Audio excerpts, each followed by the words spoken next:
Je suis votre voix. À chaque parent qui rêve d'un futur pour leur enfant, à chaque enfant qui rêve à son futur, je veux vous dire ces 3 mots ce soir. Je suis avec vous, je me battrai pour vous et je gagnerai pour vous. Dans le discours de Donald Trump, on retient ses critiques sur Hillary Clinton en matière de politique étrangère. Un Donald Trump qui dit que la menace islamiste est là, qui a parlé longuement du terrorisme et qui a parlé ainsi de Nice. Pour que nous puissions vivre en sécurité en Amérique, nous devons aussi faire face aux menaces grandissantes en dehors de l'Amérique. Nous allons combattre les barbares de l'État islamique et nous allons les battre rapidement. Encore une fois, la France est victime du terrorisme islamique brutal. On s'attendait ici à Cleveland à de nombreuses manifestations et pourtant la situation est restée très calme. Alors pourquoi ? Ça, c'est l'élément qui a surpris beaucoup de monde. Léa Barraco et Olivier Prédhomme ont enquêté. On est ici en plein cœur de Cleveland, juste devant la Quicken Loans Arena. C'est cette immense salle omnisport où depuis lundi se sont déroulés les différents débats républicains. Et comme à chaque fois, vous le voyez, le dispositif policier est impressionnant car les anti-Trump manifestent dans différents points de la ville. À 8 km de là, voici Lorraine Avenue. Les organisateurs de cette manifestation attendaient plusieurs milliers de personnes. Elles sont à peine 150. Il n'y a pas beaucoup de monde, comment ça se fait ? Il y a eu d'autres manifestations plus tôt cette semaine. Et là, c'est un jour de semaine, il est 14h, les gens sont au travail. Vous pensez que c'est la seule raison ? C'est Cleveland, c'est au milieu de nulle part. Les policiers, venus de tout le pays, sont sur le qui-vive, prêts à intervenir. Moi, personnellement, quand je suis venu ici, toute ma famille m'a dit faut absolument que soyez sages. Comme les autres manifestations anti-Trump, à l'image de celle-ci en début de semaine. Pas de mouvement uni, mais des petits groupes qui ne défendent pas les mêmes causes.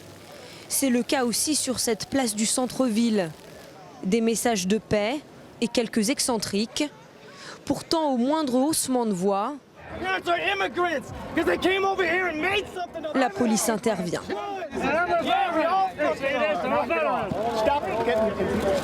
Rien de grave cette fois-ci, mais les forces de l'ordre restent sur leur garde. Car dans l'Ohio, le port d'armes est légal. Vous vous attendiez à des violences, des affrontements ? Non, mais je mets ma ceinture en voiture, même si je sais que je n'aurai pas d'accident.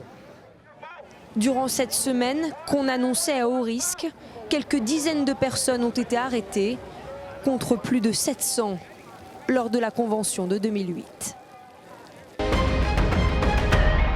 Retour avec une image un peu étonnante. Regardez, ce sont les petits-enfants de Donald Trump qui sont sur scène et qui viennent jeter des ballons aux délégués. La famille, c'est quelque chose de très important pour Donald Trump. On l'a vu cette nuit avec sa fille Ivanka.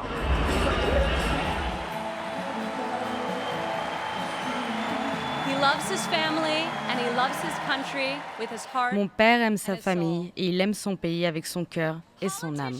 Les politiciens demandent à être jugés sur leurs promesses, pas sur leurs résultats. Je vous demande donc de juger mon père sur ses résultats. Jugez-le par les valeurs qu'il a données à ses enfants.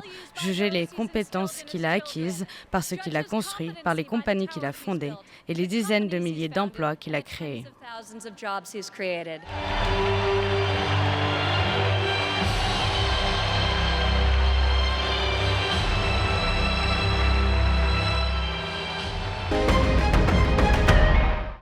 Voilà, il y a eu aussi ce moment à la convention cette nuit à Cleveland, une convention qui s'est terminée en prière pour bénir Donald Trump et le vice-président potentiel Mike Pence. C'est traditionnel dans une convention américaine de terminer ces 4 jours par une prière pour bénir les dirigeants éventuels d'un pays.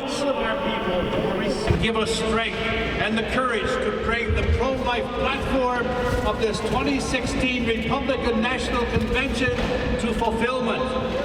May we grow.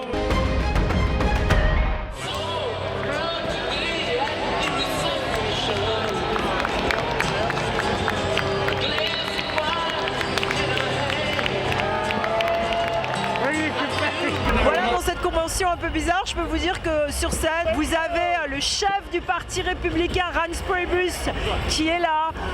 Il y a une espèce de chose complètement désorganisée qu'on voit rarement dans une convention américaine. Il y a évidemment les délégués qui sont là, qui ont passé beaucoup de temps, 4 jours, à écouter ce parti républicain si divisé.